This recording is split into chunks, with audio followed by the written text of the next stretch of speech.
Hello friends, welcome to Mithuntips.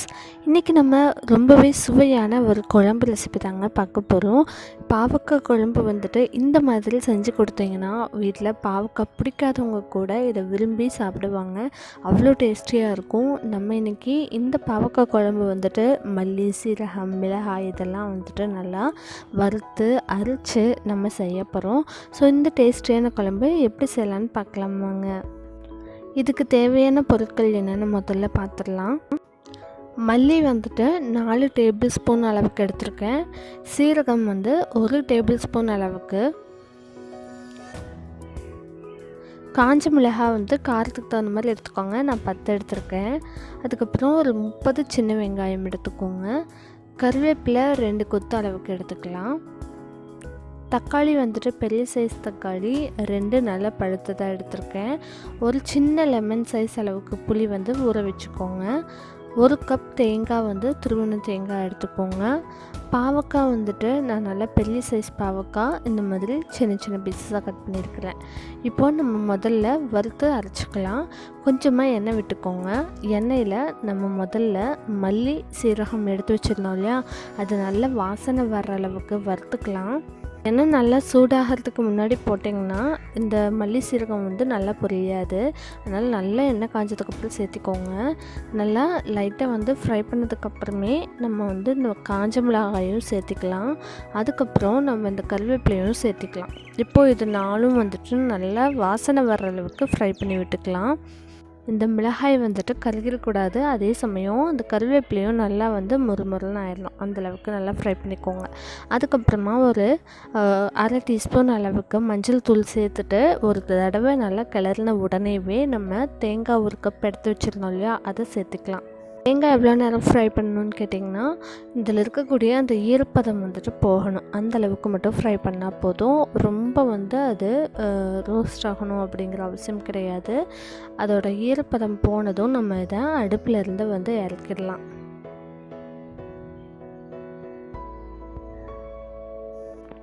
இப்போ இது நல்லா ஃப்ரை ஆகிடுச்சு. இதை செப்ரேட்டாக எடுத்து ஒரு மிக்ஸி ஜாரில் போட்டு வச்சுக்கலாம். அடுத்தது அதே வாணலியில் மறுபடியும் கொஞ்சம் எண்ணெய் விட்டுக்கலாம். எண்ணெய் சேர்த்துனதுக்கப்புறமா நம்ம ஒரு 30 சின்ன வெங்காயம் எடுத்துருந்தோம் இல்லையா, அதை இதுக்குள்ளே சேர்த்துக்கலாம். சின்ன வெங்காயம் நல்லா கலர் சேஞ்ச் ஆகணும். அந்தளவுக்கு ஃப்ரை பண்ணி விட்டுக்கலாம். பச்சையாக இருந்துச்சு அப்படின்னா அந்த குழம்போட டேஸ்ட்டவே ஸ்பாயில் பண்ணிடும். ஸோ இந்த அளவுக்கு நல்லா கலர் சேஞ்ச் ஆகணும். அந்தளவுக்கு நல்லா ஃப்ரை பண்ணி விட்டுக்கலாம். அதுக்கப்புறம் அந்த வெங்காயத்தையும் தனியாக எடுத்து வச்சுட்டு அதுக்கப்புறமா மறுபடியும் அதே வாணலியில் இன்னும் கொஞ்சம் எண்ணெய் விட்டுட்டு நம்ம ஏற்கனவே இந்த மாதிரி சின்ன சின்னதாக நறுக்கி வச்சுருக்கிற பாவக்காயை சேர்த்துக்கலாம். பாவக்காயும் நல்லா கலர் சேஞ்ச் ஆகணும். நல்லா வறுப்பட்டால் தான் அந்த பாவக்காயில் அந்த கசப்பு இருக்காது. இந்த அளவுக்கு நல்லா கலர் சேஞ்ச் ஆகணும். ஒரு மாதிரி நல்லா சுருண்டு வரணும். அந்த மாதிரி ஃப்ரை பண்ணி விட்டுக்கோங்க. அதுக்கப்புறமா நம்ம எடுத்து வச்சுருந்தோம் இல்லையா 2 பெரிய தக்காளி, அதை நல்லா பொடியை நறுக்கி இதுக்குள்ளே சேர்த்திக்கலாம். தக்காளி சேர்த்துட்டு நல்லா இது மசிஞ்சு வர அளவுக்கு குக் பண்ணிக்கலாம். நம்ம புளிப்புக்கு என்ன தான் புளி சேர்த்து இருந்தாலும் கூட நம்ம இந்த தக்காளி சேர்த்தா தான் குழம்புக்கு நல்ல ஒரு டேஸ்ட் கிடைக்கும். ஸோ இது நல்லா மசிஞ்சு வரணும். அந்தளவுக்கு நல்லா குக் பண்ணிக்கலாம்.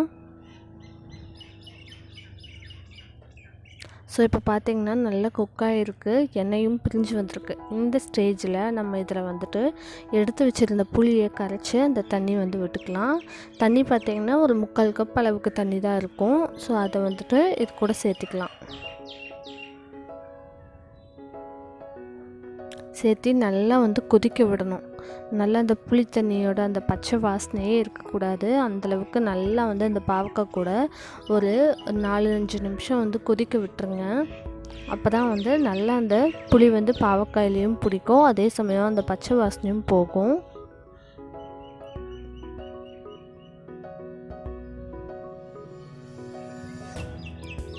ஸோ இப்போ நல்லா கொதித்து வந்ததுக்கப்புறமா நம்ம இதில் அரைச்சி வச்சுருந்தோம் இல்லையா, அந்த வெங்காயம், மல்லி, சீரகம், வரமிளகாய், தேங்காய் இதெல்லாம் அதையெல்லாம் நல்லா தண்ணி விட்டு எவ்வளோ முடியுமோ அந்தளவுக்கு நல்லா நைஸாக அரைச்சிக்கோங்க.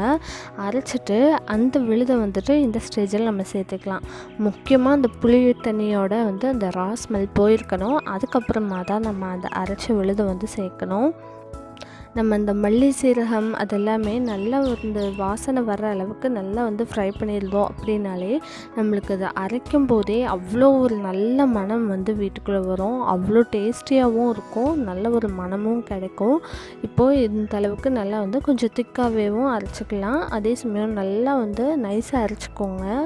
ரொம்ப அந்த குருணையாக இல்லாமல் நல்லா நைஸாக அரைச்சி எடுத்து இந்த மாதிரி நம்ம அந்த புளி கொதிச்சதுக்கப்புறமா சேர்த்திக்கலாம். குழம்பு வந்துட்டு எந்த அளவுக்கு நம்மளுக்கு வேணுமோ அந்தளவுக்கு தண்ணி சேர்த்திக்கோங்க. முக்கியமாக இந்த குழம்பு பார்த்திங்கன்னா 1 வாரம் வரைக்கும் கூட நம்ம வச்சு சாப்பிட்லாம். இது வந்து நம்ம ஃப்ரிட்ஜில் ஸ்டோர் பண்ணணும் அப்படிங்கிறது கிடையாது.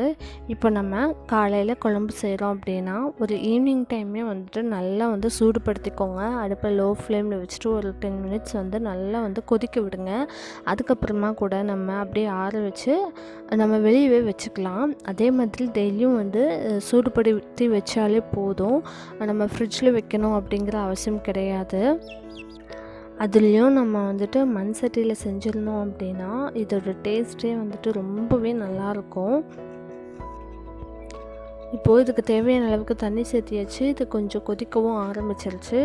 இதுக்கு தேவையான அளவுக்கு உப்பு சேர்த்திக்கோங்க. நான் ஒரு 3-4 டீஸ்பூன் அளவுக்கு சேர்த்திருந்தேன். நீங்கள் டேஸ்ட் பண்ணி பார்த்துட்டு பத்தலைன்னா கூட ஆட் பண்ணிக்கோங்க. ஒரு 4-5 நிமிஷம் வந்து கொதித்தாலே போதும். ரொம்ப கொதிக்கணும் அப்படிங்கிற அவசியம் இல்லை. 4-5 நிமிஷம் கொதிக்கும்போது இதோட பச்சை வாசனை எல்லாம் போயிடும். நல்லா ஹை ஃப்ளேமில் வச்சு கொதிக்க விடுங்க.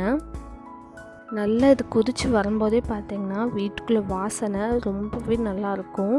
இப்போ இதை மூடி வச்சு ஒரு 5 மினிட்ஸ் கொதிக்க விட்டுருங்க. இப்போ பார்த்திங்கன்னா நல்லா கொதிச்சிருச்சு. குழம்போட அளவும் வந்து கொஞ்சம் குறைஞ்சிருக்கு. நல்லா கொதித்து வந்ததுக்கப்புறமா நம்ம கொஞ்சமாக வந்துட்டு வெல்லம் சேர்த்திக்கலாம். 1 டீஸ்பூன் அளவுக்கு மட்டும் வெல்லம் சேர்த்திக்கலாம். வெல்லத்தை நான் கொஞ்சமாக தட்டி இதில் சேர்த்திருக்கிறேன். சேர்த்துனதுக்கப்புறம் மறுபடியும் ஒரு 2-3 நிமிஷம் வந்துட்டு லோ ஃப்ளேமில் வச்சு நல்லா கொதிக்க விட்டுறலாம். அதுக்கப்புறமா இதில் வந்துட்டு நம்ம தாளிப்பு சேர்த்திக்கலாம். கொஞ்சமாக எண்ணெய் விட்டுக்கோங்க. எண்ணெய் நல்லா காஞ்சதுக்கப்புறமா இதில் கொஞ்சம் கடுகு சேர்த்திக்கலாம்.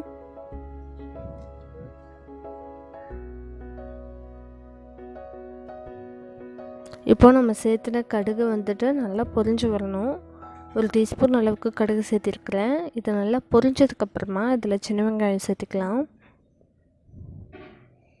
சும்மா ஒரு 5-6 சின்ன வெங்காயத்தை இந்த மாதிரி சின்ன சின்னதாக நறுக்கி சேர்த்திக்கலாம். அது கூட ஒரு கொத்து கருவேப்பிலை.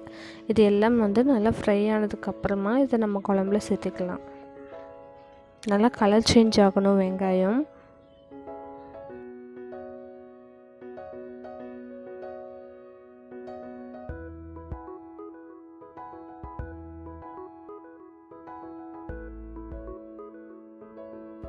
ஸோ இந்த அளவுக்கு நல்லா வந்து வெங்காயம் கலர் சேஞ்ச் ஆகிடணும். அப்போ தான் அந்த ரா ஸ்மெல் இல்லாமல் இருக்கும். இப்போ இதை நம்ம வந்து குழம்புல சேர்த்திக்கலாம். குழம்பு வந்துட்டு நான் வெல்லம் சேர்த்துனதுக்கப்புறம் ஒரு 2-3 நிமிஷம் நல்லா கொதிக்க விட்டதுக்கப்புறமா அடுப்பிலேருந்து இறக்கிட்டேன். இப்போ நம்ம அந்த தாளிப்பும் சேர்த்துட்டு நல்லா வந்து கலந்து விட்டுக்கலாம். அவ்வளோதான், நம்மளுக்கு சுவையான பாவக்காய் குழம்பு வந்துட்டு ரெடி ஆயிடுச்சு. நம்ம அரைச்சி வச்ச பாவக்காய் குழம்பு சூப்பராக வந்து ரெடி ஆயிடுச்சு. சுட சுட சாதத்துக்கு பார்த்திங்கன்னா ரொம்பவே டேஸ்டியாக இருக்கும். நான் ஏற்கனவே சொன்ன மாதிரி இந்த குழம்பு வந்துட்டு பழசாக ஆக தான் டேஸ்ட் வந்துட்டு இன்னும் அதிகமாகிட்டே போகும். இதை ஃப்ரிட்ஜில் வைக்காமல் டெய்லி வந்துட்டு அப்படியே சூடுபடுத்தி மட்டும் வச்சிட்டிங்கன்னா போதும். ஒரு 3-4 நாளைக்கு கூட நம்ம வந்து வச்சுக்கலாம். முன்னாடியெல்லாம் பார்த்திங்கன்னா இதில் மண் சட்டியில் வைக்கும்போது பார்த்திங்கன்னா இது கடைசியில் ஒரு வாரத்துக்கு ஆகிற மாதிரி வச்சுருவாங்க. அது கடைசி ஆக அப்படியே வந்து பொடி மாதிரி ஆயிரும். அந்தளவுக்கு ஆனாலுமே கூட அதோட டேஸ்ட் வந்துட்டு ரொம்பவே அதிகம்தான் ஆகுமே தவிர கொஞ்சம் கூட குறையாது. ஸோ இந்த ரெசிப்பியை கண்டிப்பாக வந்து ட்ரை பண்ணி பாருங்கள். பாவக்காய் பிடிக்காதவங்க கூட ரொம்பவே விரும்பி சாப்பிடுவாங்க. ஸோ ட்ரை பண்ணி பார்த்துட்டு எப்படி வந்துச்சுன்னு சொல்லி கீழே கமெண்ட் பண்ணுங்கள். நம்ம சேனலை மறக்காமல் சப்ஸ்கிரைப் பண்ணிக்கோங்க. தேங்க்ஸ் ஃபார் வாட்சிங்.